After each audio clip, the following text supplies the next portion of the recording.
Juggernaut. That's the nothing personal word of the day. It is Monday, March 9th, 2026, and Team USA is a juggernaut. And I'm not talking hockey. I'm not talking Olympics, Bryce. I'm talking World Baseball Classic.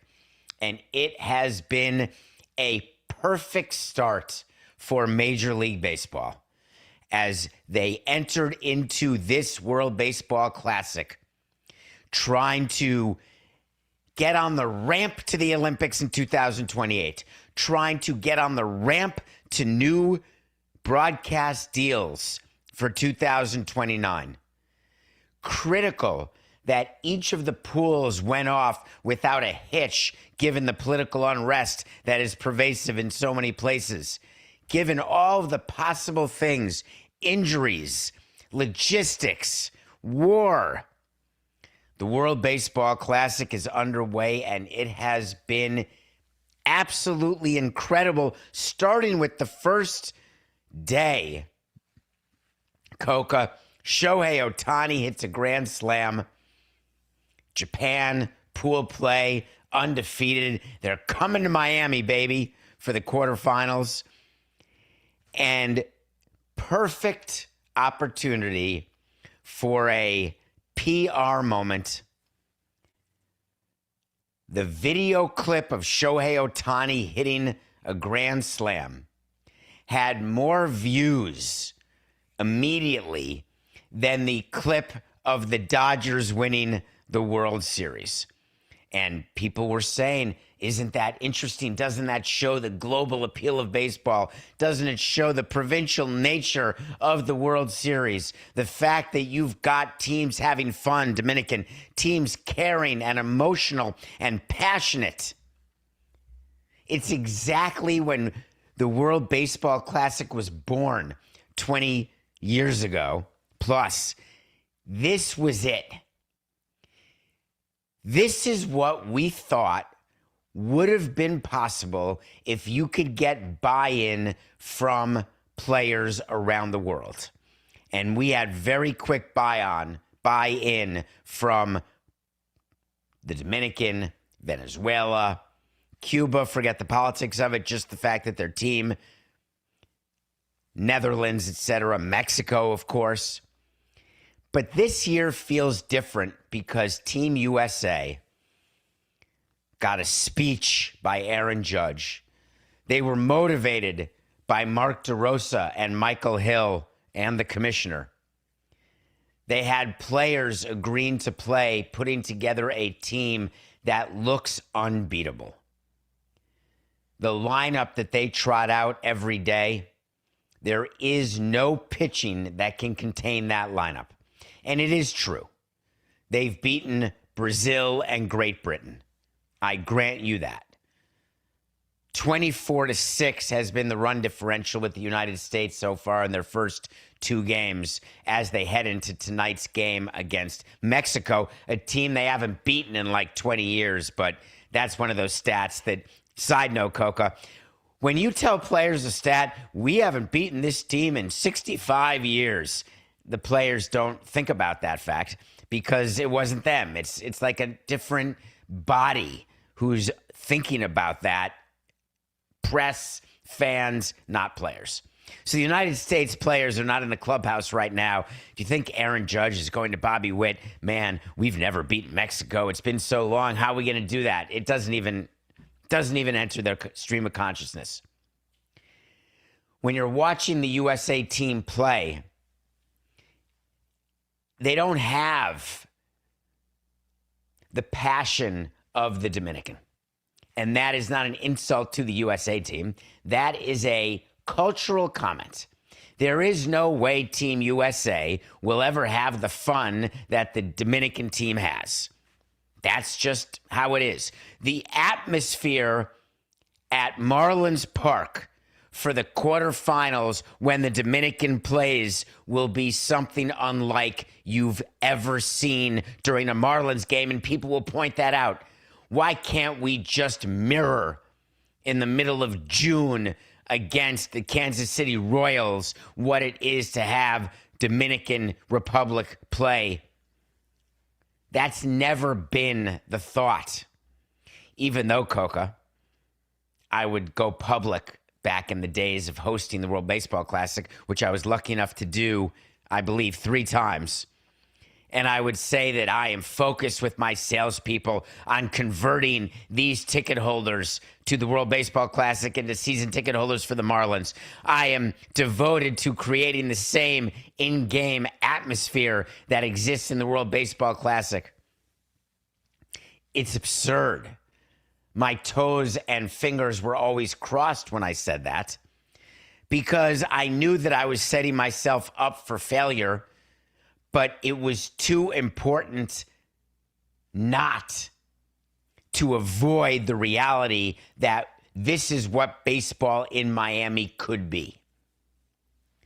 But you could have the Dominican playing on the backfields in Cooperstown, and it would draw 40,000 people, and it would be a party. That's just the reality. Do the Dominican players care more about the World Baseball Classic than their own teams in Major League Baseball? Yes. Do they want to win for their country more than they want to win for their team? Yes. The USA, though, has always been different. The U.S. players have always wanted to win for their team more than they wanted to win for their country. And that doesn't make them not patriotic.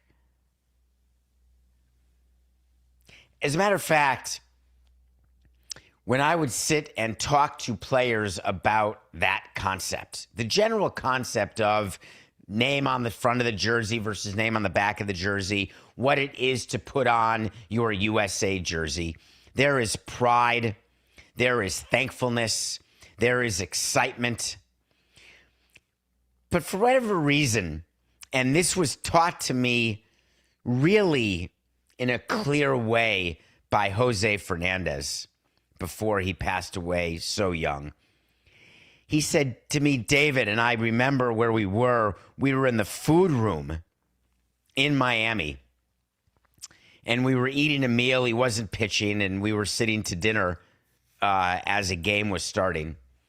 And he said, you'll never understand what it is to want to be free because you are free. You were born into freedom. You'll never understand what it is to fight for freedom because you weren't one of the people who fought for your independence. You were born into it. You won't understand what it is to beat America because you are American. And we had this entire conversation and realized that there's no changing that fact.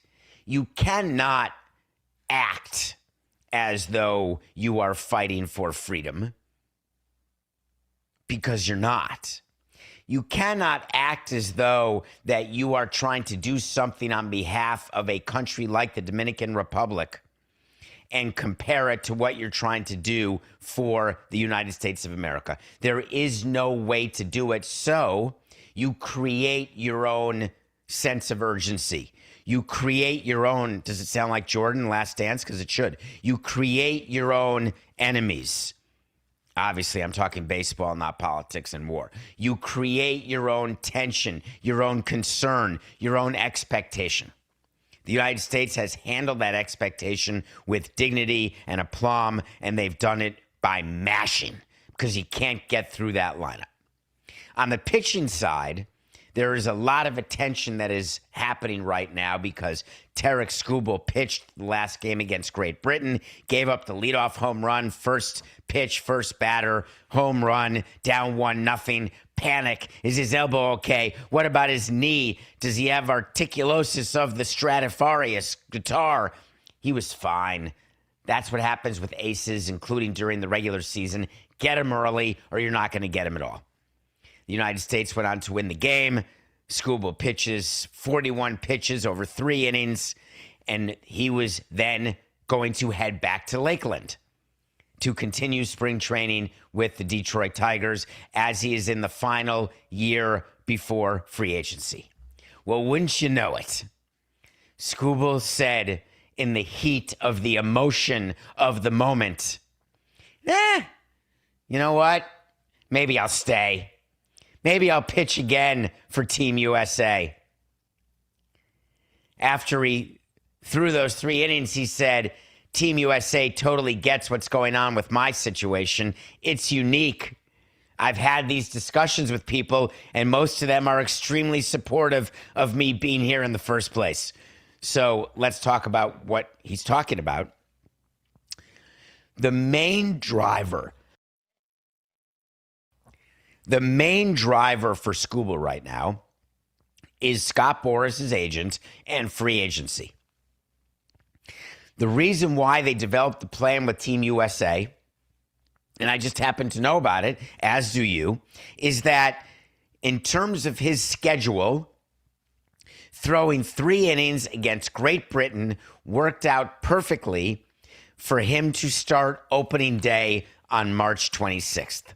The days lined up, the plan was agreed to, his innings buildup was agreed to with the Tigers and with the agent, with Team USA, with the commissioner's office. Everybody was aligned. Maybe not happy about it, but aligned. If Scott Boras had his way, Skubal would not be pitching in the World Baseball Classic at all. If Team USA had its way, Skubal would be pitching not just once, but certainly twice, if not a third time. But now, after one game, after the emotion, he now wants to stay. And when I read it, I was thinking about the conversation that takes place between the team, the Tigers, and the league, MLB, and Scott Boras, the agent. And it goes something like this. We asked Tarik whether or not he wanted to stay before he took the mound. We told him that he would feel immense pride and patriotism. We could have scheduled it out. Now, if he stays and pitches again, it means that he will not be able to pitch opening day. And the Tigers are saying to themselves, well, wait a minute, we want to get the most starts out of him possible this year, assuming health, giving him $32 million, and we want to get him pitching immediately. But Scott Boras is saying there is no way we want to put him on the mound in Miami in a situation that is fraught with competition, fraught with emotion, and fraught with irresponsible behavior by a pitcher. Irresponsible behavior is that you want to win the game, you want to perform so well for your team that you are going to ignore the general rules of getting ready for the season, and you are going to go hard, harder than you normally would have, and that in some way could impact Skubal. For 99% of the players, I've always argued it doesn't matter. For players at the top, the 1%ers, and Skubal's that, he will get the highest contract of any pitcher, assuming health, in the history of baseball when he is a free agent. It's not a particularly difficult discussion to have if you are Boras. But what Boras did not count on is that Skubal is likely pressuring Boras to give him one more start. And my argument has always been, I'd like my best pitcher to pitch opening day, but I'm going to sell tickets if I'm at home or on the road. It doesn't matter. So I don't really care about the starting rotation when the season starts. A quick side note of that, Coca, is all of the big deal that the media and fans put on who's the opening day starter, who's the number 2 starter, who's the number 3 starter. Inside baseball's front office, when you are doing that, you're not as focused as you may think. You are lining up your rotation according to who you want to have the ball the most times. The difference between game 1 and game 2, because once the season is 10 days old, there really is no more 1, 2, 3, 4, 5 starters. Everything gets mixed up. There's rainouts, there's off days, there's a little tweak, a little feeling of this, a little tiredness. So the rotation gets all mangled anyway. What would be the big deal of Skubal pitching game 2 of the regular season or game 3 of the regular season. In any other year, Major League Baseball and Scott Boras would have actually been aligned and Skubal would have gone back to Lakeland. This is not any other year for all of the reasons I've stated, which is why I am sure that in those discussions it will result in Skubal getting the ball again in this World Baseball Classic. And that makes me happy because the World Baseball Classic is fun to watch and I want Team USA to win. So everything is going great. And then the game ends against Great Britain. And here comes Bryce Harper, another Boras client. In the middle of that long deal with Philadelphia, World Series-less, where John Middleton was willing to overpay him even more, renegotiate, he's underpaid, he's that good. And Bryce Harper says, you know, the WBC is great, but it's not the Olympics. No disrespect to the WBC or anything, but everybody knows when the Olympics are on, everybody's watching. Well, I appreciate the commercial for NBC and for the Milan Winter Olympics that just ended. People in LA appreciate the goose for the 28 Olympics. But Bryce, why? What was the purpose of your comment? When you are meeting the media, and I know it's hard to be in front of media every day, it gets tiring, you have to watch what you say, but talk with a purpose. I'm just trying to come to grips with what was the object. Because for me, as I analyze anything I would say to the media, or anything I do say to the media, there has to be a purpose. He's trying to sully the WBC. Maybe he was asked by the commissioner to talk up the Olympics as they try to get major leaguers to play in the Olympics in 28. Nope, that's not it. It's simply an American telling you the truth about how he feels that the World Baseball Classic, while it would be exciting to win, and they will celebrate winning, from Bryce Harper's standpoint, he would A, rather have a World Series, and he would B, rather be in the Olympics. It's nothing more complicated than that. I'm upset that he said it, but I'm not going to lose my mind. Where I am going to lose my mind as a former team president with the World Series win was our old player, Kike Hernandez. He was a Marlin many years ago. Under me, he was young, difficult, and now he is mature and fun and a good teammate. And it's true, you can change. I'm looking at you, AJ. You've been an amazing, mature guy now back in camp with Pittsburgh, etc. Kike Hernandez said the World Baseball Classic to him is more important than the World Series. He said, I've played in 5 World Series, and I don't know if it's because of what's across my chest, but the Classic feels above that.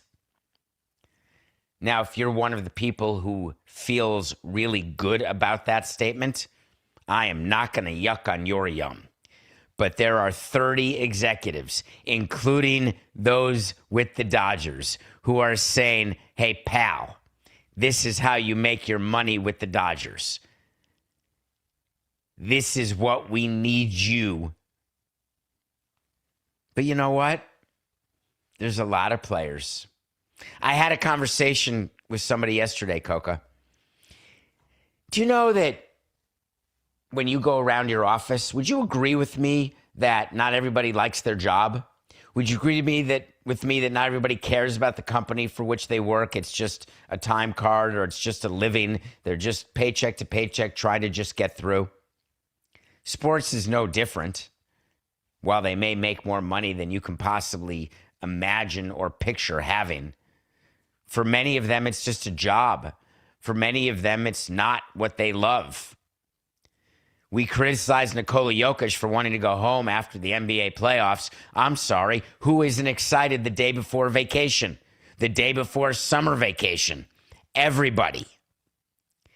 So I don't mind Kike saying the quiet part out loud, but it certainly showed me there's not one member of Team USA who would say that, and that is okay.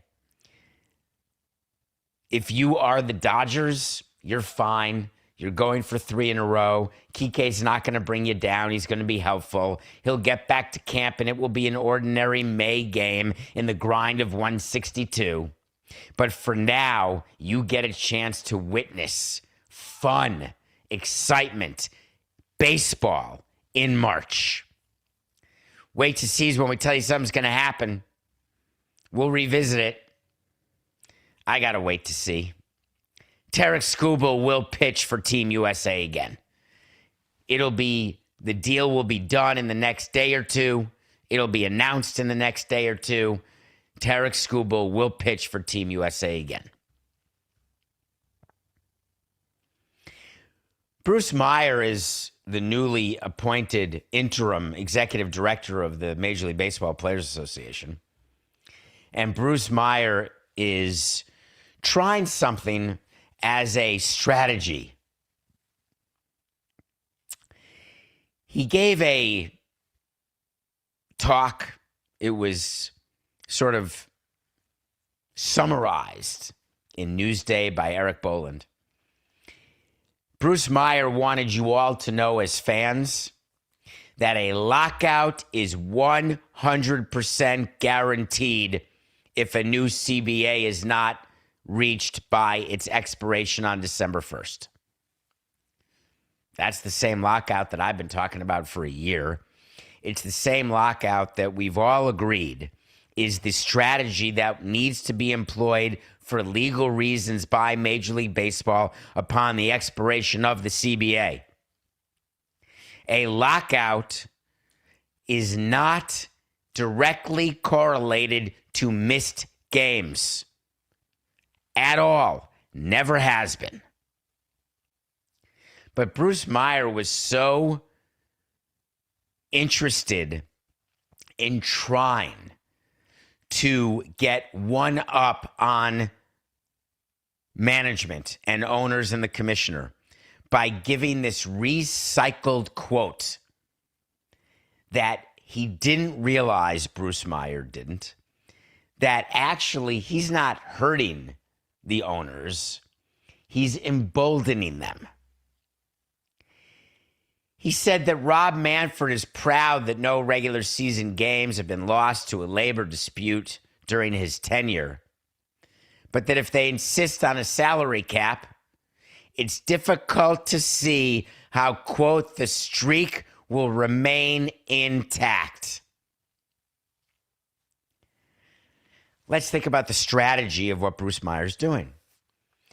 He's trying to address an issue that will be brought up at the collective bargaining table because that issue has been flagged by media, by owners. Hey, we need a cap, we need a floor, Dodgers are bad for baseball, all the usual drivel that is not accurate, any part of it.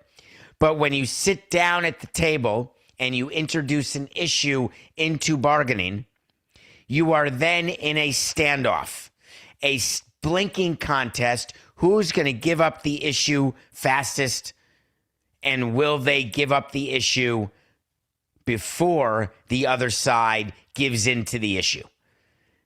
Give up, give in. They are in an old Wild West duel that would make Hamilton and Burr blush. Do you think Rob Manfred needs to be reminded that he's got a streak? He talks about it where he's never had a game lost. Do you think that the owners, 23 of them who vote, don't know about Manfred's streak? But here's what Bruce Meyer doesn't understand. Rob Manfred doesn't actually care about that streak because from Rob Manfred's standpoint, that streak in and of itself is not anywhere contained in his job description as commissioner of baseball and leader of the collective bargaining negotiation, not at the table category. The reason why the commissioner uses that as a talking point is to try to get fans to just breathe through the process like it's childbirth, because there's going to be ups, downs, and ugliness that fans should not go on that ride because it's emotionally difficult. But what Bruce Meyer thought is that he can sit at the table, and when Dan Hallam brings up salary cap, Bruce Meyer can say no salary cap, and I'm happy to wait you out. And I will wait you out past the start of the regular season. I will wait you out past when we have to shorten the season, the deadline by which we can't play 162 anymore. I will wait you out and be okay with missed games. And the impact on the negotiation of that position is zero. None. I don't really know why Bruce is doing that, to tell you the truth, Coca. Because strategically speaking, when you mention something, either privately at the table or publicly, which is what Meyer did in this case, but when you take a position,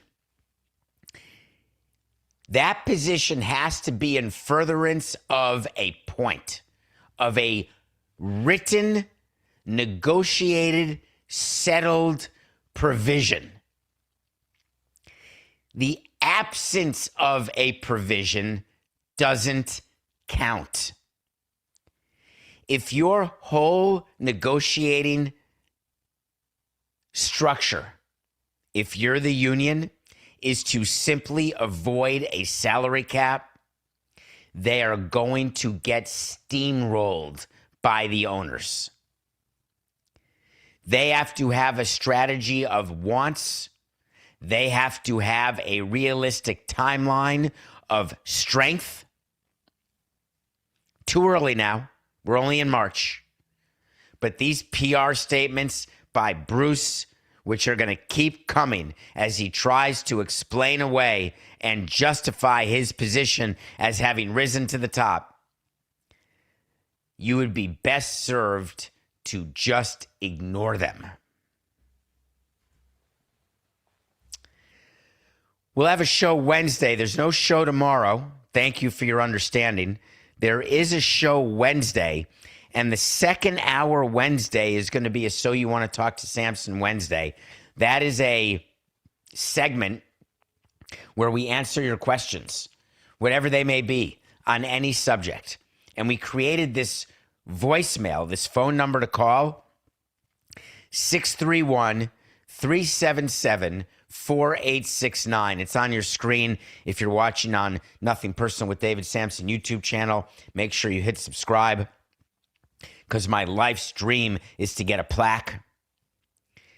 631-377-4869. Leave a message at the beep. You may make the show. It's review time, Coca.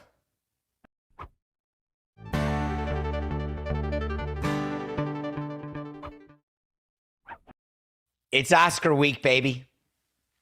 A week from today, we will be recapping the Oscars. The Academy Awards are this Sunday. It is one of the most exciting years I can remember, where there is no guarantee for Best Picture or Best Actor or Best Supporting Actor or Best Supporting Actress. It is totally up for grabs. There are categories of movies out there that are awesome. I've mentioned them to you. I want to review a movie today that is nominated for Best International Feature. People misunderstand and think this is a documentary. It is not. It is a feature film with actors. They do intersperse actual recordings because it is a true reenactment of a horror story of war. It's called The Voice of Hind Rajab. And Hind Rajab is a child who is in a car that has been bombed by Israel. And the thought or the attempt is to save her, but the logistics of saving her and what needs to happen to send an ambulance into one of the war zones is complicated. This movie is complicated. There are people who will not see it because it is their view that it is anti-Israel. There are people who won't see it because they can't bear to see the horror suffered by a Palestinian family and child. There are people who won't see it because they are disgusted that Palestine has this platform through which to tell stories of civilians and innocent people being killed. I watched this movie, and it's about 88 minutes. I watched it trying, and this is a difficult thing for me. I watched the movie trying not to be me. I used to love being me. I would never try to not be me. But I didn't want to have a political bias about the movie. I didn't want to be one of those people who are so irrationally exuberant about their own position without actually understanding their own position. They've just read about it somewhere on social media and believe that can inform what position to take. And that's both sides I'm talking about of the Israel-Gaza conflict or the Iran-Israel-USA war currently going on. I was able to watch this movie from that neutral standpoint. And the actors who reenact as the call people, the whole movie takes place in a room, like Glenn Ross style, although there was a restaurant in that and a phone booth in the rain. But picture a room, and that's it, of people frantically not caring about whose side is who, not worried about invoking the help of either side in order to try to save the life of a child. That should be the end of the discussion. Period.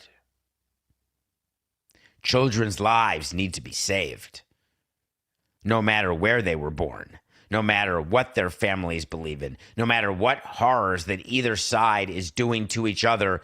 Children need to be saved. There's enough that can kill a child out there that has nothing to do with war. Watch the movie. I'm going to watch Mr. Nobody Against Putin, continuing my Oscar-nominated movie reviews. We will review that on Wednesday. I don't succeed every day, Coca, in ignoring my past. I try to run from it. Turns out that I'm not nearly fast enough. I try to only live in the moment because that's what people say you should do, but it's hard not to think about the past or the future. I try to be as rational as I can be, and I try to be as equal as I can be in this new role where I don't want to be looked at as just pro-management and anti-union or anti-management and pro-union. And there's plenty of people from both sides who watch Nothing Personal who are both sometimes upset with the show and sometimes happy with the show because, of course, everybody's looking for confirmation bias. They're looking for someone to agree with what they say because it makes them feel stronger about what they've said and what they believe in, as though somehow the view of a third party can bolster your own internal argument about your point of view. Totally irrational in my estimation. But I must say, when I heard Mikolas talk on Foul Territory, I was brought back to being a team president in this very surreal, almost immediate, bewitched type way, with one little nose twist, and I was right back there. Miles Mikolas was commenting on Foul Territory, great network, great bunch of podcasts. Miles Mikolas, the player, said, hey, Jurickson Profar has plenty of money and time now to defend himself without the need of the Players Association. Miles Mikolas came out and said on a podcast that it would be his opinion that Profar, who tested positive for steroids again and is suspended for a full year, Miles Mikolas came out and said, why are we defending this guy? God, did that make me happy, because it just shows that the player's side is doomed. They're just not smart enough. They're just not understanding of how things work. It's all so divisive that you wonder whether or not the union can survive this next agreement without imploding in the form of decertification. You wonder how it's possible, and then you listen to Miles Mikolas and you say to yourself, oh my God, it's not just possible, it's probable. Miles, let me help you out, my main man. The reason you need a union protecting all of its members is because one day there's going to be someone going after you and you're going to need protection, and it's not up to the union to decide whether or not the person is worthy of protection. It's not up to the union to decide whether they want to allocate the resources to represent this person. It's about the very concept that total representation is required evenly across the union members, even when a union member does something that is so outrageous that you would prefer not to stand up at all and say, I will help you. And we're not even talking about domestic abuse or murder. We're talking about a needle in the butt. The reason why the union is going to fight for Profar, just like they're always fighting for Wander Franco, that domestic underage sexual predator, the reason why the union will continue to do that is they need definitionally to show members of the union that that's what they'll do. And Miles Mikolas not understanding that is a chef's kiss to stupidity.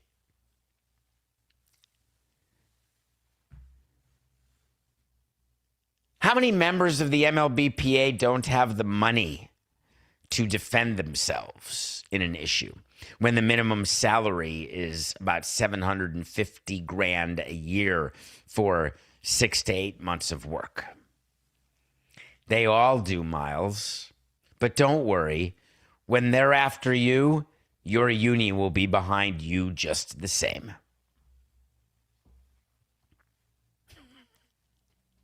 One more thing on Miles Mikolas, if you don't mind. These players who are going out and giving interviews, whether it's about steroids, whether it's about the CBA, whatever the case may be, do you know that inside the union what they're saying? Shh. Please. I went to Boston Friday, Coca. I don't know why. I went there and back, got myself to the airport, got on the shuttle, went to the MIT Sloan Analytics Conference. Congratulations to Daryl Morey and his partner, and the fact that they have put this conference on for 2 decades. I gave a panel speech there in the early days, and I went back this year with Pablo Torre to record an episode of Pablo Torre Finds Out, and it was an episode about aspiration and about the Los Angeles Clippers and about the investigation that is ongoing by Wachtell Lipton, the independently hired law firm, wink, wink, by the NBA. Sat there and did a show in front of a live audience, and it was live to PTFO's and Nothing Personal's YouTube channel, and you can catch the show now on either of the YouTube channels, wherever you get your podcasts. The Los Angeles Clippers are in trouble. Kawhi Leonard did a transaction with the Clippers where the Clippers promised him money outside of the salary cap. And the entire point of Pablo's 9-part series, which is what Aspiration has been, which is the company that signed Kawhi to the no-show deal. They're a tree planting company that went bankrupt. They didn't plant trees. They're one of these carbon neutral, will help the environment, total horse hockey companies. Fraud, by the way, galore.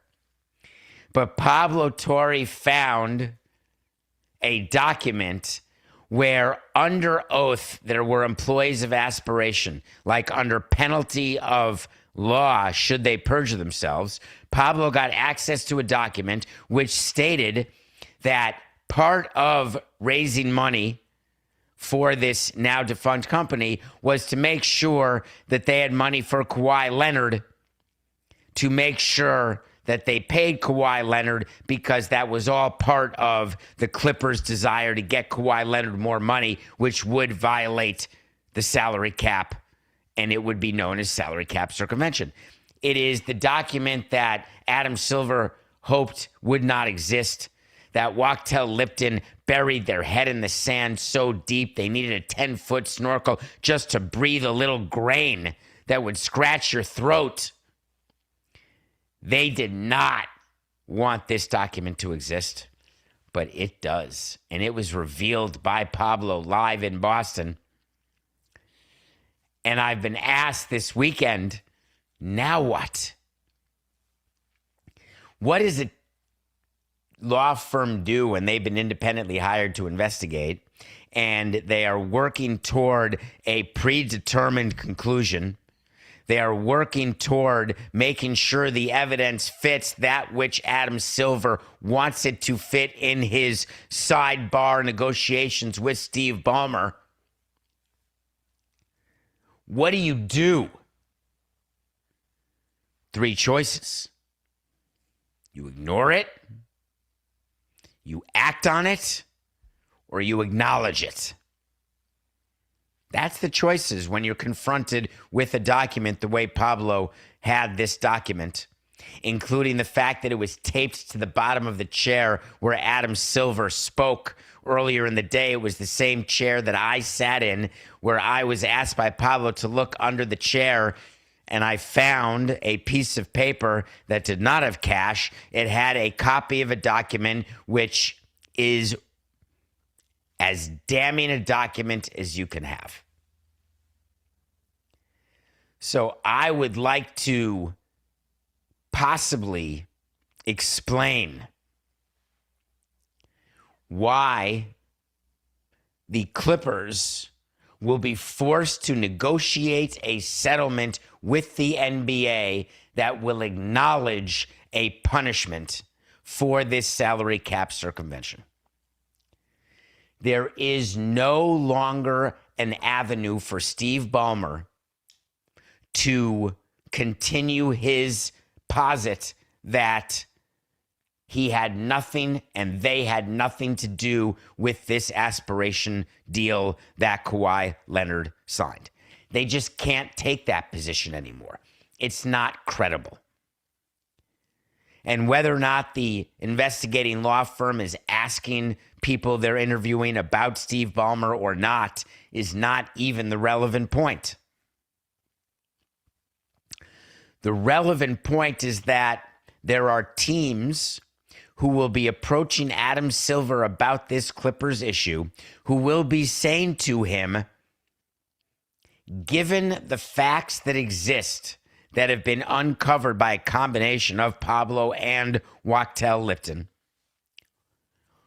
if you do nothing, you are actually saying everything. If you do nothing, you are allowing teams to behave like this, which will create an entire cottage industry of front office departments who are charged with salary cap circumvention and getting extra items to players in free agency or in trade, whether it is ownership of a team, whether it is a car, a house, funding a business, whatever the case is.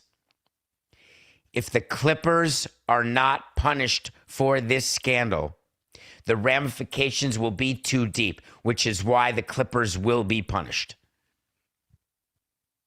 And the reason I say Clippers and not Steve Ballmer is that there are many rational scenarios where Adam Silver and Steve Ballmer come to the agreement that, yes, there will be a punishment, but no, don't make it about me. Does anyone remember the sign stealing scandal in baseball? I'm just curious if you do. The garbage cans, the Astros. Anyone remember by chance the fact that that investigation said that Jim Crane, the owner of the Astros, had nothing to do with it? He had no knowledge of it? Plausible deniability that intersects with complete deniability? That's what's going to happen here. I enjoyed Boston. One more quick thing about what happened in Boston when Adam Silver was there.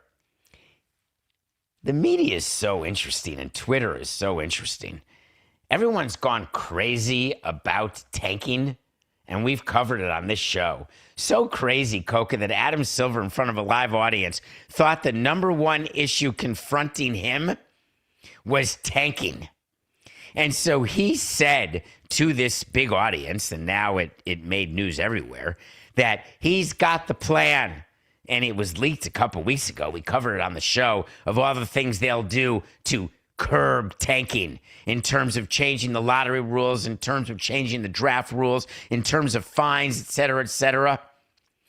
And not one of these contemplated rule changes is going to change a front office's view that when you can't win, you shouldn't try.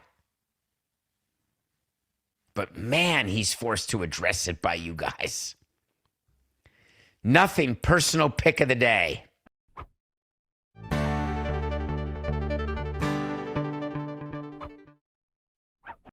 Big game tonight, USA versus Mexico.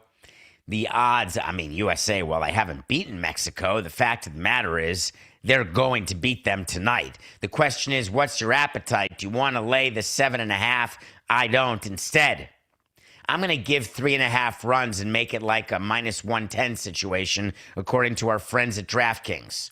So we are taking the USA -3.5 runs over Mexico, which means not only do they have to beat Mexico, they have to beat them by 4 runs. But when you look at the USA offense, I believe they will not score fewer than 7 to 8 runs every single game.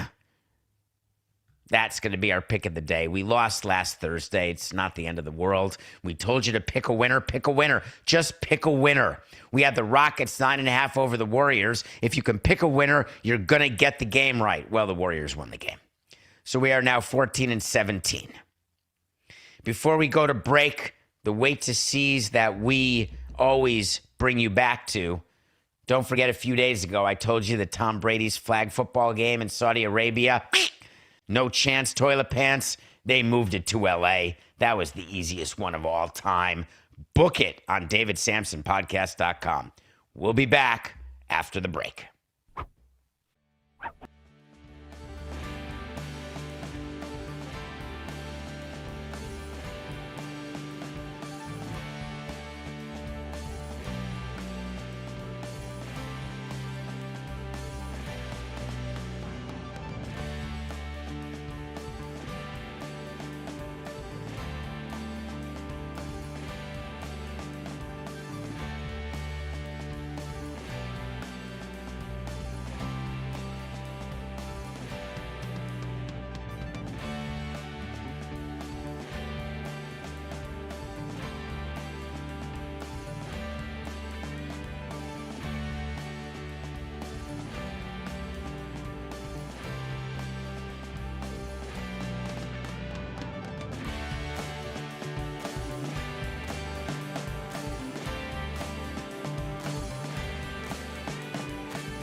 Welcome back to Nothing Personal. It is David Samson.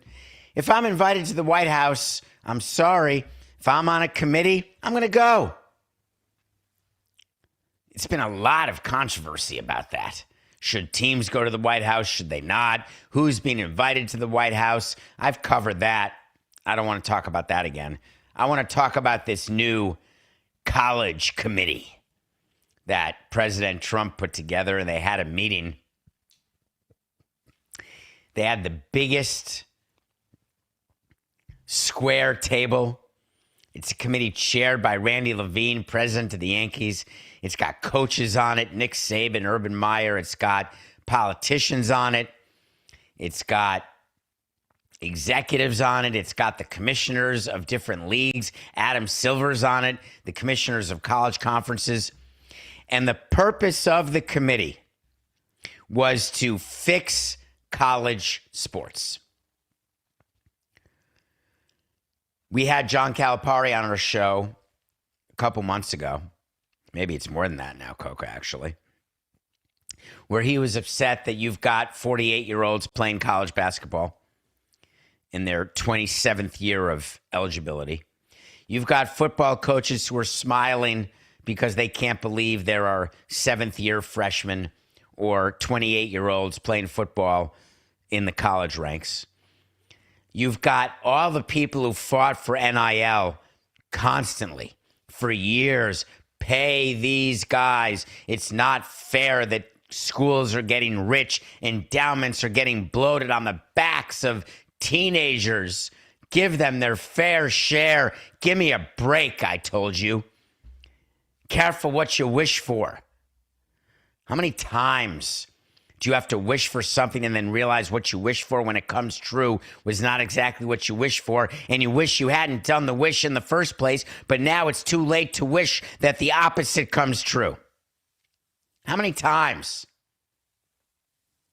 So Trump calls a committee. You can't get a lot done on an 80-person committee. You get a lot of PR statements, though. You get a lot of speeches, though. What's the issue in your mind? Is the issue eligibility? Is the issue age? Is the issue pay? Is the issue fair competition? Is the issue that you want these students to be employees? Is the issue that you want these students to be students? I'm not sure how many more times I need to mention to you that it's hard to discuss your view of something until you've decided what the issue is that you have a view on. But that doesn't stop Trump and Randy Levine and Ron DeSantis and all the other guys from sitting there. And I only was laughing because Adam Silver was in Boston, and then he immediately flew to Washington to be a part of this very important committee. Separate side note, Coca. I will criticize in what I think is a fair way people on both sides of the aisle, or coaches or GMs or players or union heads, but I really try to make it rational. I see a lot of people online angry that Donald Trump was golfing the other day. How can you golf when there is war going on and people are dying? Well, even in war, people get a day off and then they go and they hang out at a house of ill repute or at a bar, and they shouldn't be chastised for that. During your work, why do you go home at the end of the day and have a night with your family or friends when your company could be in trouble? Right now, the market is going to get crushed on the open because oil futures, oil is going to go up, stocks down. Those are generally correlated. Don't worry, don't panic, sell, don't sell low. Just relax, but you're still living your life. The reason I'm defending a choice to golf is not because I'm so pro-Trump or anti-Trump. It's what are we doing here? There's terrible stuff that goes on. Now, I feel guilty about trying to have a moment of enjoyment when I've got a sick daughter and I haven't been all that successful. I've had some distractions from time to time over the past 6 months, but I haven't really been able to enjoy anything or laugh the way that I used to, so I understand the concept of the feeling guilt to have enjoyment when there's misery around. But yet you meet with a therapist and you speak to people, and their main question is, what can you do to continue living? It's a complicated world out there. War, death, disease. Anyway, Trump having this committee is not a bad thing because there's other stuff going on in the world. There's always other stuff, and I would hate to point out, lest anyone get offended, there are wars going on all the time. So Trump gets together, has this committee, and it was one of the great CJs of all time. It was, hey, look to your left, look to your right, pat each other on the back because you're doing really important work. You are solving the problem. What do you think what do you think his solution is? What would you guess? What do old people say in general? Raise your hand, Coca. You have the answer to this. What do old people, even people who are 58, what do they say more than anything else? I'm looking at the studio audience. Yes, you. What is it? I'm sorry? Yes. Why can't we go back to the way it was? It's the most common statement ever heard. And that's what Trump wants to do. Listen to what he said. We're gathered today to discuss an important threat to the integrity and culture of college sports, the inability to set rules on eligibility, transfers, name, image, and likeness, and more, much more than that, in the face of endless lawsuits. And it's what's going on with the legal community is incredible. We had a lawsuit a couple of years ago by a radical left judge from California who decided, knowing nothing about football or college sports, that everything was illegal that was taking place. That's where we are right now. It's crazy things are happening. Young people are being signed, 17-year-old quarterbacks, for $12 million, $13 million, $14 million. We have a 7-year freshman. You know, we have people, we're seeing things that we've never seen before. You know what that is? That's a bunch of nothing. Because what Trump is trying to do is just go back to the way it was. He's going to do an executive order this week that apparently it's going to be this all-encompassing executive order that is going to just end, for all intents and purposes, NIL as it is now. It's going to end collectives as they exist now, and it is going to return college to the pre-NIL era. He actually said, I'd like to go exactly back to what we had and ram it through a court, acknowledging that he would get sued and being okay with that. My reaction is, there's one thing that's really hard to do when you are doing public policy, and that is to rely on what was as the sole foundation for changing what is. You have to create a new what. You can use part of what was, you can use what's not working about what is in order to properly create a what will be. You simply cannot go to Congress or go to the president or go to any leader and just say, and I'm including Trump in this, notwithstanding what he said, and just say, we're going to rewind. We're going to be kind. We're going to rewind right to where we were. It's simply not realistic. It's the old toothpaste out of the tube, you can't put it back argument. Nick Saban had plenty to say about how to save college sports, and I want to have you compare what Nick Saban said versus what Trump said. And then once you hear Saban, I want to try to explain why Saban is taking this point of view. Listen to Nick. So we need to develop an effective system of revenue sharing, authentic name, image, and likeness, authentic being you have marketing value, which now we have collectives, which just create opportunities, which just become pay for play. Eligibility issues where we have guys playing 6, 7, and 8 years. So you have 25 and 26-year-old people playing against 18 and 19-year-olds, which is not healthy. I think we need to come up with a system, and we obviously have to do it with the president's leadership and also with Congress probably, whether it's antitrust legislation or whatever it is, to allow student athletes in all sports, including women's and Olympic sports, to enhance their quality of life while going to college, but still provide opportunity to advance themselves beyond their athletic career, which is what the philosophy of college athletics and getting a college education has always been about. Couple things on that. First of all, also with Congress, probably. That made me smile because in the real world, yeah, you have to have Congress if a bill is passed, because if you're just a bill and you're sitting there on Capitol Hill, you know the three branches of government. Is it possible Nick Saban was told by President Trump, don't worry about the legislative branch, I'm going to take care of it with the executive branch, and then I'll worry about the radical left judicial branch another time?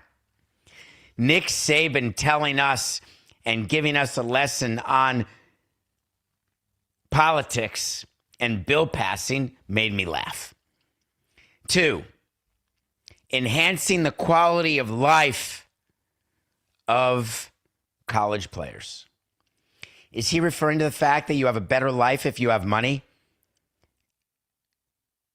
I worked through college and I was so privileged, obviously, but I didn't have extra spending money. I had to get a job in order to have spending money. When you're on financial aid, you have to get a job, work a certain number of hours for the university. There's all sorts of different rules about aid. There's rules when you want spending money. If you're not going to commit a misdemeanor, if not a felony, you get a job and you make money. Enhancing the quality of life. Are we talking about the ability to party? Are we talking about the ability to have a fur coat, the ability to have a car, the ability to have extra spending money to gamble? What are we to play, cards in college? What are we talking about? I just wasn't very clear, because one of the things that I love about committees that have 169 people on them is everyone gets to have a statement into the record, and you sit there and your eyes are rolled to the back of your head like you're having a damn seizure, and you're thinking to yourself, I got to listen to one more yutz tell me what's happening. I know what's happening. And then Nick Saban said, after laying out the issues, which everybody laid out, he said, we got to go back to what it used to be, sort of like what Trump said, talking about the fact that we're here to prepare these college athletes, wait for it, because I've got a cramp, I've got a side stitch, to prepare them for life after college. Hold on, I got a tear. I'm very emotional right now, because that's exactly what college athletes have always. It's exactly what college athletes have always gotten prepared for. Life after college. When you speak to a college basketball player or a college football player who has no chance to be a pro, you can bet your sweet bippy that they're meeting with guidance counselors and college counselors, and they are focused on their academic classes as they prepare to get a 9-to-5er. Is there ever a bigger piece of horse hockey than you hearing from Nick Saban that he was solely focused on making sure that his boys were taken care of after they were done at Alabama? Hold on. Thank God. We are taking care of these athletes. These colleges and universities, just like these teams, just like these employers, stop it. Stop being unrealistic. Oh, we very much are very concerned about you and what you're going to do. Why is Le Batard FaceTiming me, Coke? Is everything okay? Do you have any idea if we have an emergency of any kind, as we are live and we could even be on in their studio in Miami? Just let me know, Coke, in my ear, if there's a problem. Okay. You have no idea. Thank you. We'll keep going. So getting back to college and Nick Saban, I just would like to tell you, with a healthy dose of cynicism, this committee is not going to be there to figure out how to help these players become functioning adults. Career counseling. That's what we do when we release players from the minor leagues. I don't know if you know this, Coco. We bring them into the clubhouse and we say, hey, we're releasing you, but we want you to know that we are behind you. We will be in touch with you constantly as you figure out what you're going to do for a living. Not one time. Urban Meyer said that he's got an easy solution. He's on the committee. He had it nailed. Get rid of the collectives. They're cheating. All these people. Healthy competition of collectives raising enough money to have boosters to put a lot of money into a specific program. Welcome to the world, folks. Certain companies make it, certain companies don't, and it's not always based on how good your product is. It's based on how well capitalized your company is. It's based on leadership, connections, political pressure, political insiders. There are so many different factors that lead to success. You need a little bit of luck too. Just because you've got a benefactor doesn't mean you're going to be a top 20 school, or you're going to get to the college football playoff, or to Selection Sunday and you're going to play in March Madness. It just doesn't mean that. Let's just get rid of the collectives. You know my view of this from the beginning has been very consistent. If you want to pay the players, that's fine. Pay the players, but then don't expect any loyalty. Don't expect players to stay at a team and not go to the highest bidder if you give them free agency. Don't expect them to fulfill any terms of a contract. But above all, do not expect them to go to algebra Monday at 9:30 a.m.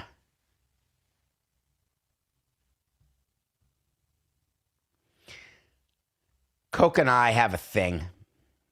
We have a lot of things that we do during the course of our preparation for a show. One of the pushes and pulls that we have is I want to use footage from anywhere I see it online. I don't see what the big deal is. Coke has got this thing about copyright infringement. He's got this thing about doing the right thing and not violating anybody's anything. And because we're not paying for any highlights, why would we ever do that? I wanted to show the commercials that Trump was using that had highlights from baseball and football, that had movie highlights about this war in Iran. There's a recent one that has him dressed as Superman. And there has been a few rumblings out there. Ben Stiller sent a message to the White House. Hey, I own the rights to Tropic Thunder. I actually don't know whether that's true, but he directed it. He starred in it. Don't use Tropic Thunder in your commercial, in your propaganda for war. It was a cease and desist, if you will, done in a very unofficial way that's meaningless because, news alert, Twitter is not a legal marketplace. You cannot send a DM to somebody or post to them and then say, hey, look, that's notice.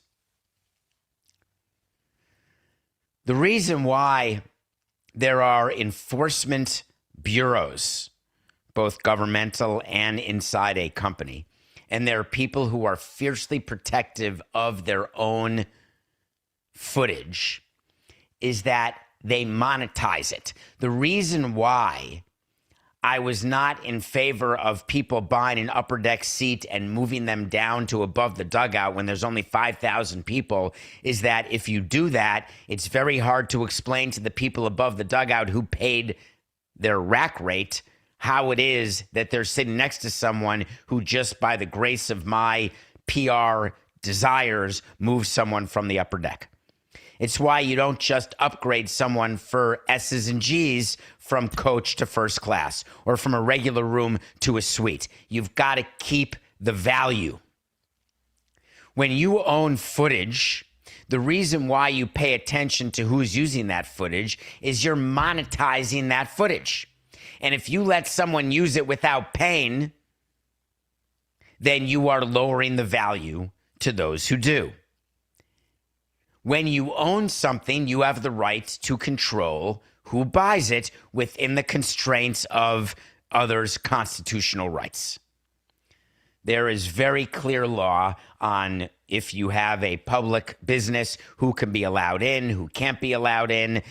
People who have the old, have you ever seen this? Where I would go for summers in Milwaukee, Wisconsin, there was a pool I went to, and there was the shack where you get food, and it would say no shoes, no shirt, no service. They didn't want people coming in showing their six packs, or in my case, my 0-pack, and flip-flops and bare feet or whatever, where food's around. And there were people who said back then, well, that's not fair. I shouldn't have to wear a shirt. But you're allowed to make whatever rules you want that don't violate people's constitutional rights. You don't have the right to go into the food shack. Just definitionally, you have to follow their rules. It's the same as going to a game. You do not have the right to go to a game. You do not have that right. It's not one of the constitutionally given rights. One of the legal rights that's given is that when you own something, you are to be expected to be allowed to protect it. There's stand your ground states. There's no trespassing. You can't just go into someone's house. You cannot go onto their property if it's marked, etc. The reason these rules happen is to keep a functioning society and to allow people to understand expectations of their own behavior and expectations of others' behavior. The intellectual property room is a very complicated, hazy room because it's not a room based on a constitutionally protected right. It's a room that's based on, I paid for something, you shouldn't have the right to get it without paying. Do not use this as a political statement. All the stuff you'll read about footage and it's not allowed and now people are angry. These types of misuse of someone else's property, intellectual and otherwise, they've been going on for centuries. There is not just law on it, there is also clear law on it, where you have to go through certain steps and there are protections that are given, and to basically avail yourself of those protections, you have to do certain steps.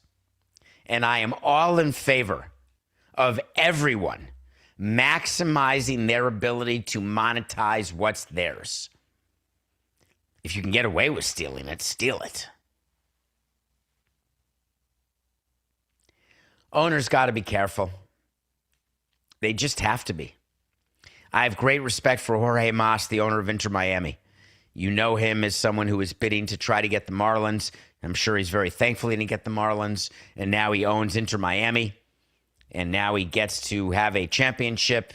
He gets to have Messi. He gets to have a new stadium in Miami. He gets to have a team that they claim is worth over $1 billion.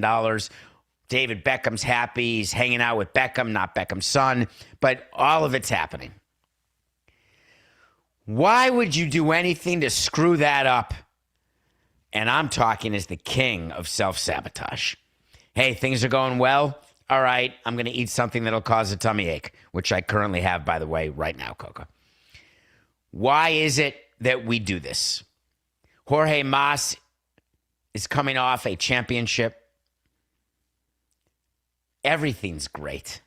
He goes on a podcast, and for whatever reason, and I spent yesterday, of course, I didn't spend 24 hours of yesterday, but I bet you I spent 15 minutes yesterday on this thought.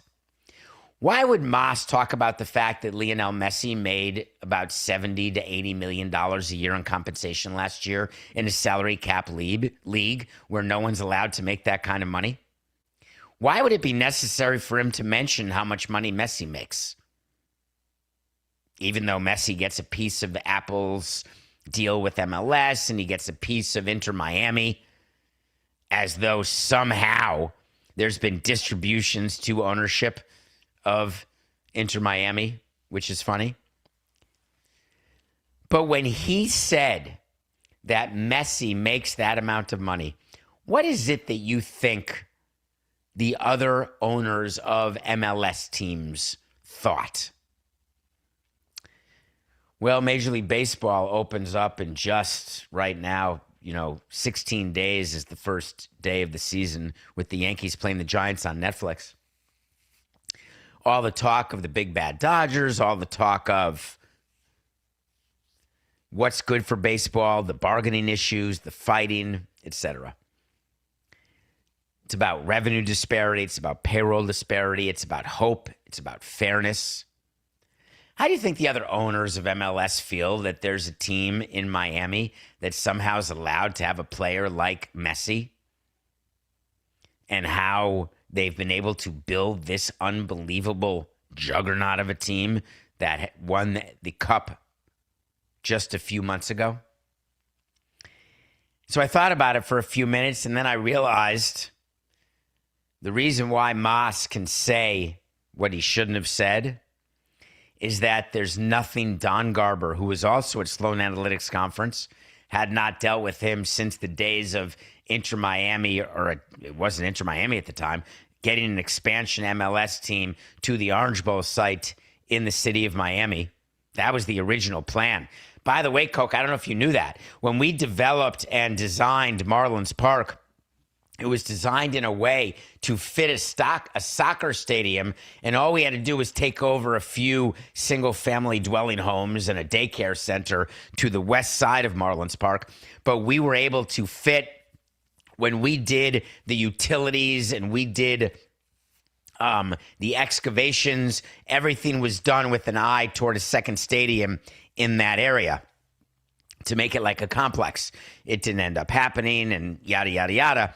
But Don Garber, who was the commissioner at the time, is still the commissioner for at least the short term in MLS. The reason why the owners and Don Garber would not be upset with Jorge Mas saying what he said about Messi is that the benefit that MLS has had from Messi has arguably been greater than any benefit they've seen even when Beckham joined the Galaxy all those years ago.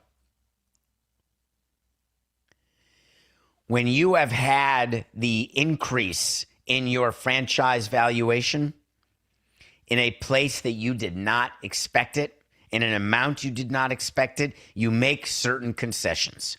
But as an owner, you are asked by your commissioner to not test those exceptions the way Mas did yesterday. We'll see what happens. It's just worth watching that Messi was signed to that extension, that he's making that amount of money that he's making.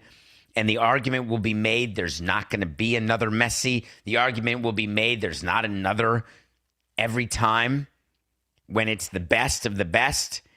And then there's another. And when you're a leader and you're thinking about what exceptions you'll make for someone or something that you think is extraordinarily different, just know that coming down the turnpike is the next person, place, or thing that will be just as different.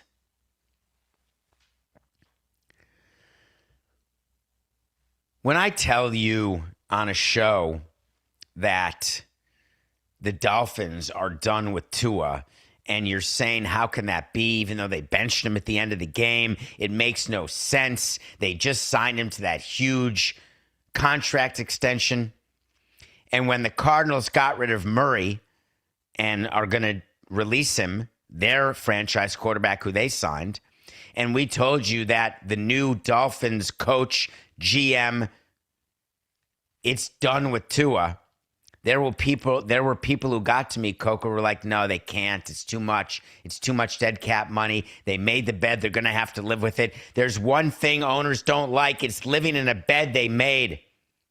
The Dolphins are releasing Tua with a post-June 1st designation. That's for dead cap money. Don't worry about the specifics of that. Just know that while the Dolphins will have $99 million of dead cap money, which is outrageous, and they'll get to split it over 2 years. We knew it was going to happen.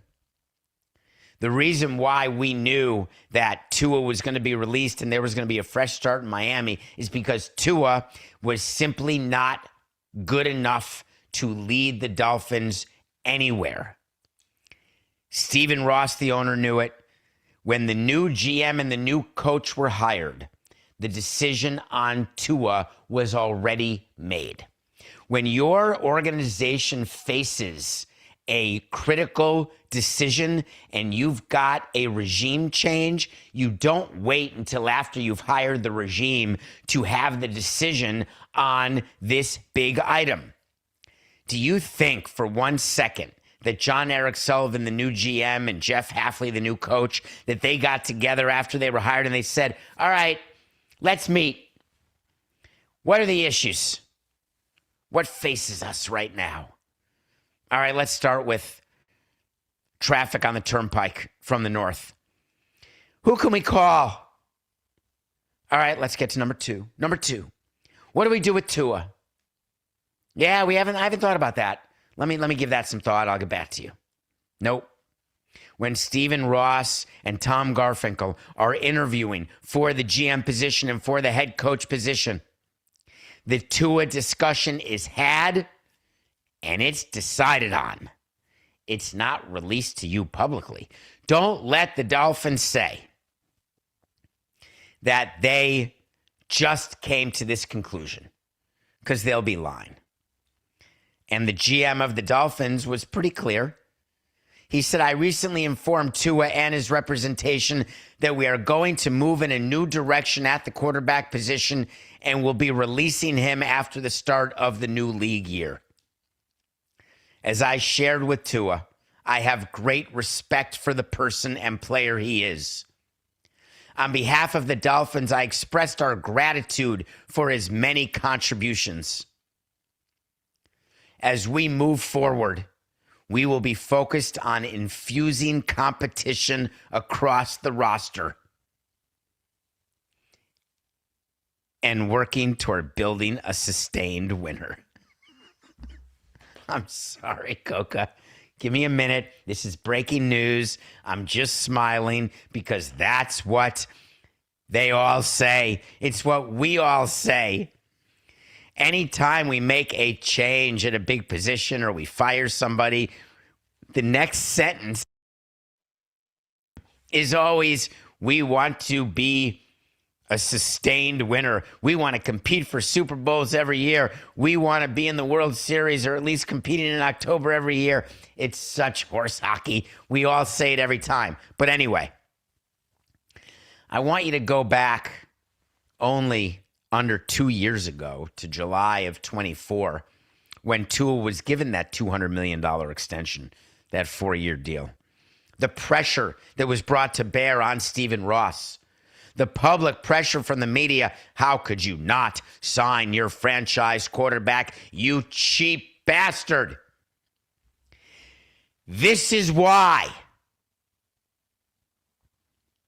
the Miami Dolphins franchise is screwed, because they decided that they knew what they were doing because you pressured them into it. It's not me blaming fans and media for everything, but my God, there's short memories. It's like when a free agent signing doesn't work out. You celebrated that signing when it happened. They don't all work out. Yeah, the Dolphins shouldn't have signed Tua.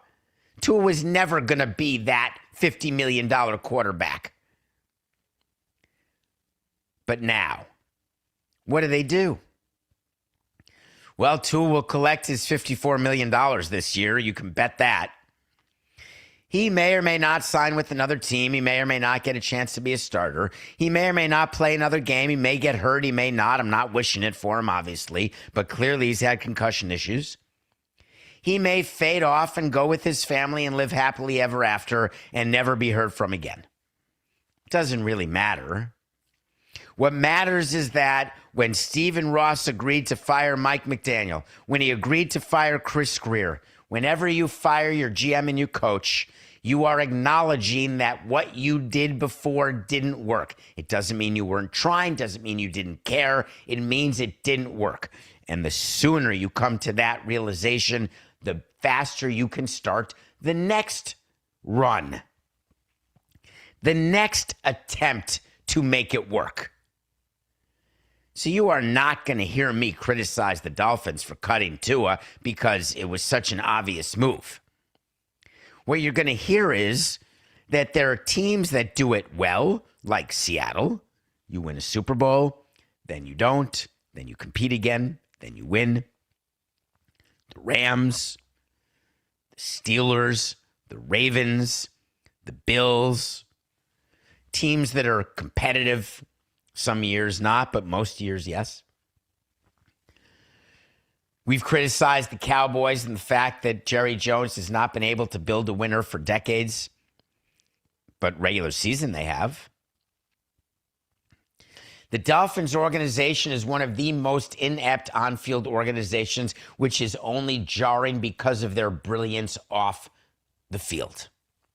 The business brilliance of Stephen Ross to create what he's created in Miami, where he owns the F1 race, where he owns the Miami Open, where he has the rights to host all of these events and get paid by your public dollars, where he's able to sell 1% of his team at a valuation of $12.5 billion for the team and the other assets. Stephen Ross was able to take $125 million off the table last week from an investor who took 1% of the entity that controls all of it. Do you want to know what subject didn't come up during the negotiation of the valuation of the assets? The subject of dead cap money. Do you want to know what didn't come up when Stephen Ross was cashing in on 1% of his ownership and using $125 million to diversify his investments and his portfolio? Why Tua was signed to an extension in the first place, and the fact that the Dolphins haven't won a playoff game since 2000. It never came up. Not one time. Who's the big winner? Who's the loser?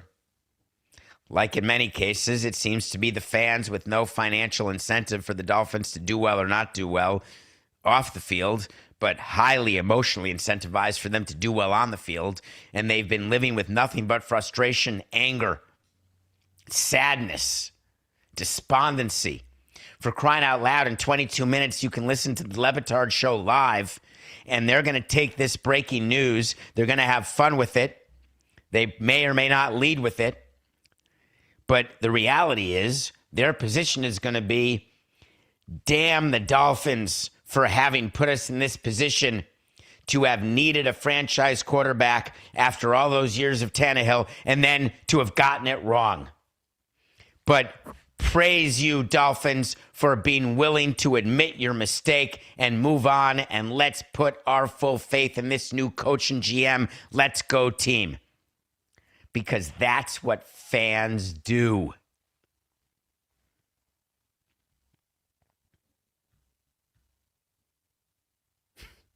One more thing on Tua here, Coca, if you don't mind.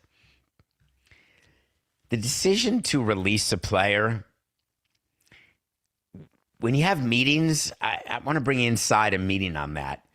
Obviously, you hear from your cap people, and they'll tell you the numbers. They don't have to read the internet to learn them. They'll know exactly if you release him this day or that day, what your dead cap money is, what that means to your roster, realistically what it means to your talent level, to your record, to your likelihood of winning. The reason why the Dolphins or any team would come to the conclusion that releasing a player who you've just signed to a $200 million contract makes sense is that they believe that even with the dead cap money, or in baseball, it's not dead cap money, it's just cash out the door to a released player that impacts your on-field payroll if you're not the Dodgers, is that you've been told by your people, or you believe it yourself, that even with this reality, your team is better. That's the only reason you do it.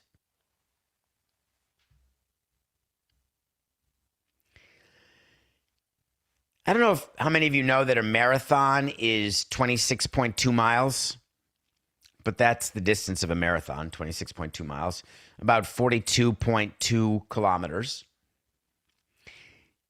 I was calculating the number of marathons I've run after Tokyo, and I did my first marathon in 1996, 30 years ago. And I've completed 28 marathons, plus an Ironman, plus an ultra marathon, and a bunch of halves and half Ironman, et cetera, et cetera. But I'm talking about marathons. And this year in New York, the New York Marathon is in November. It's always the first Sunday in November. I want it to be my 30th marathon on my 30th anniversary of my first marathon. I did the Berlin Marathon, but I didn't finish. I was hurt and grumpy, and I walked off the course at mile 14. Do you know why I don't count that as a marathon that I've completed? Because I didn't complete it. The Los Angeles Marathon was yesterday, and for some reason, it was announced that if you only want to run 18 miles, no problem. We're going to give you a finisher's medal anyway. It will be like you finished the LA Marathon. Let me explain, please. I am anti-participation trophies. I am anti any sort of acquiescence to failure in order to make people be smarter. The reason why LA did this yesterday is that it was hot in LA, unusually hot. And they were worried that people would have heat stroke. Well, it's true that when a marathon is hot, and I've done some very hot marathons, I've done some very cold marathons. Right around mile 18 to mile 20 of every marathon you'll ever do, you feel as though you can't take another step. You feel as though it's called the wall, but it doesn't matter what the label is. If you've never felt it, then you don't know what I'm talking about. And if you have felt it, then it doesn't need explaining. So just know that when you think your body can't go another step, your brain and your training needs to take over and enable you to take another step. When your brain is so distracted and so finished and broken, you need the training in your body so that your body continues even when your brain tells you to stop. The key to any endurance event is having your brain and your body not quit on you at the same time. Because if only one of them is quitting, then it makes up for the other one. Your body has a regulator in it, and heat stroke is real, passing out is real, collapsing, dehydration, the need for a hospital stay, an IV, or even death. All of that is real. Those are the rules, baby.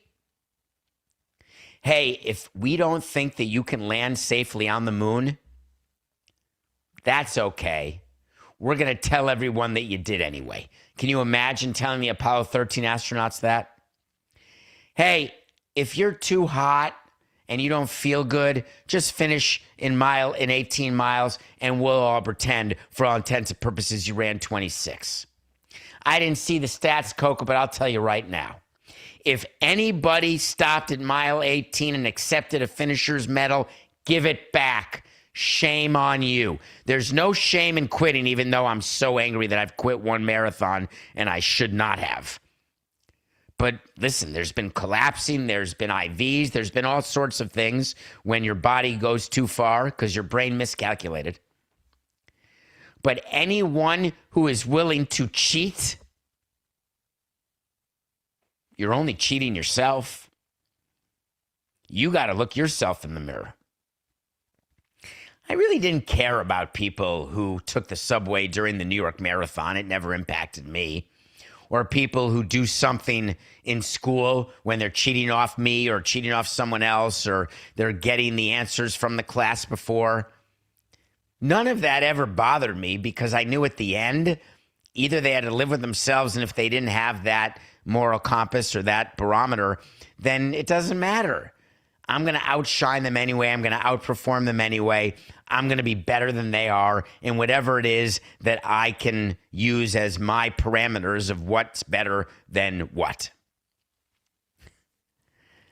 I actually don't care if someone finishes in mile 18 and takes the medal. I only would say to you that don't allow yourself an exit ramp that comes before completing a task.